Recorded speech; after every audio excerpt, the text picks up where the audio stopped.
Browser adalah web browser yang ditampilkan secara layar penuh tanpa navigasi dan mencegah berpindah ke aplikasi lain. Untuk ujian berbasis komputer daring, Pusmenjar membuat aplikasi khusus Exam Browser untuk UBKD. Exam Browser juga berfungsi untuk mencegah kecurangan peserta ujian dengan cara mengunci aplikasi komputer peserta agar tidak bisa mengakses ke aplikasi lain selama ujian berlangsung. Selain itu, Exam Browser berguna untuk memastikan klien yang sedang melakukan ujian adalah benar pengguna aplikasi resmi Pusmenjar, sehingga dapat meminimalisir akses ke laman ujian dari pihak yang tidak berkepentingan. Nah, sahabat Proktor, sebelum menjalankan Exam Browser, ada beberapa ketentuan atau spesifikasi minimal yang telah ditentukan oleh Pusmenjar, yaitu: pertama, minimal resolusi layar berukuran 1024 x 768. Kedua, operating system minimal Windows 7, Linux Ubuntu, Mac OS, Chrome OS. Ketiga, memiliki RAM minimal 2 GB. CPU minimal 4 core, memiliki webcam dan juga terkoneksi internet. Ketujuh, keyboard dan mouse atau trackpad yang berfungsi dengan baik. Nah, Sobat Proktor, untuk menjalankan Exam Browser, beberapa langkah-langkah yang harus dijalankan, yaitu: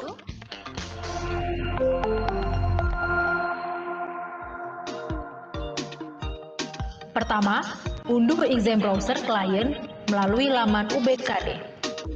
Setelah itu, jalankan Exam Browser yang berisikan application. Perhatikan tampilan pop-up yang muncul. Jika muncul tanda silang berwarna merah, silahkan melihat langkah-langkah pemecahan masalah. Bila semuanya muncul tanda hijau, klik tombol Run yang ada pada bagian bawah Exam Browser. Sahabat Proktor, pastikan bahwa Exam Browser yang digunakan merupakan versi yang terbaru.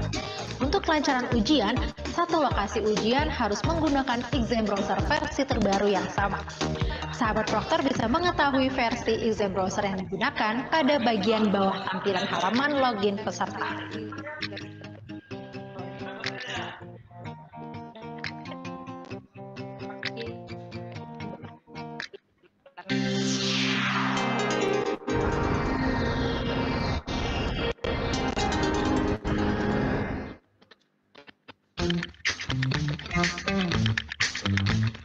Halo Sobat Proktor, kali ini kita akan membahas tentang Exam Browser pada aplikasi UBKD.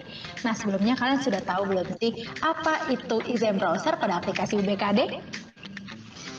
Nah, sahabat Proktor, Exam Browser pada aplikasi UBKD ialah aplikasi bantu untuk ujian online yang dapat mengakses web dengan tampilan layar penuh. Pada kesempatan kali ini, kalian akan mengetahui penjelasan lengkap tentang apa itu aplikasi UBKD Pusmenjar. Apa saja sih yang terdapat di dalamnya? Yuk, simak penjelasannya.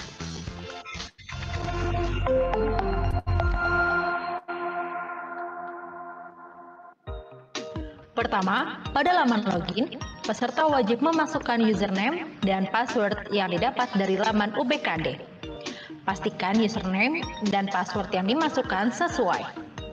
Jika muncul notifikasi reset peserta, silahkan melihat langkah-langkah penyelesaian masalah. Kedua, pada halaman konfirmasi data peserta, seluruh peserta yang telah masuk atau login harus membaca petunjuk umum pengerjaan soal terlebih dahulu. Kemudian, memasukkan nama, tanggal lahir, dan mengisi kode token. Jika token tidak valid, lihat langkah-langkah pemecahan masalah. Selanjutnya, peserta tes menekan tombol Submit. Ketiga, pada laman konfirmasi tes, terdapat nama tes, status tes, waktu tes, dan alokasi waktu tes yang akan dikerjakan oleh peserta. Dalam tes UBKD, terdapat beberapa jenis soal, yaitu soal pilihan ganda, soal pilihan ganda kompleks, soal drop down, soal isian singkat, soal esai, soal dikombinasikan dengan wacana multi-tab, jenis soal drag and drop. Terdapat beberapa tombol navigasi yang memiliki fungsi berbeda-beda. Nomor soal, menandakan bahwa peserta ada di nomor tersebut.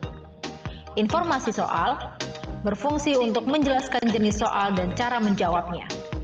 Untuk menampilkannya, perlu mengklik tombol informasi soal. Sisa waktu menunjukkan waktu yang dimiliki peserta dalam satu subtes. Bila waktu yang disediakan telah habis, maka ujian akan langsung berakhir. Meskipun masih terdapat soal yang diberikan tanda ragu-ragu. Daftar soal tombol ini untuk menampilkan seluruh soal. Peserta bisa pindah ke soal lain sesuai nomor soal yang dipilih. Pada daftar nomor soal terdapat 4 jenis warna, yaitu putih, berarti peserta belum menjawab soal tersebut. Biru, menandakan posisi peserta berada pada nomor soal tersebut. Hitam, menandakan siswa sudah mengisi jawaban tersebut. Khusus pilihan ganda, jawaban akan ditampilkan pada bulatan kecil di atas nomor soal. Kuning menandakan bahwa peserta mencentang tombol ragu-ragu. Soal sebelumnya, tombol untuk pindah ke soal sebelumnya, sesuai urutan soal. Ragu-ragu, bila tidak yakin dengan jawaban yang diberikan, siswa bisa menggunakan tombol ini untuk memberi tanda pada soal tersebut. Soal selanjutnya, tombol untuk pindah ke soal berikutnya sesuai urutan soal. Selesai. Tombol ini akan muncul pada soal terakhir pada setiap tes. Bila waktu minimal pengerjaan belum tercapai, tombol selesai akan terkunci atau disable. Peserta tidak akan bisa menyelesaikan tes bila masih terdapat soal yang diberikan tanda ragu-ragu. Peserta harus kembali pada soal yang diberi tanda dan memverifikasi jawabannya, serta menghilangkan tanda centang pada tombol ragu-ragu. Sahabat Proktor, tahukah kalian bagaimana cara menjawab soal untuk masing-masing jenis soal? Yuk simak penjelasannya.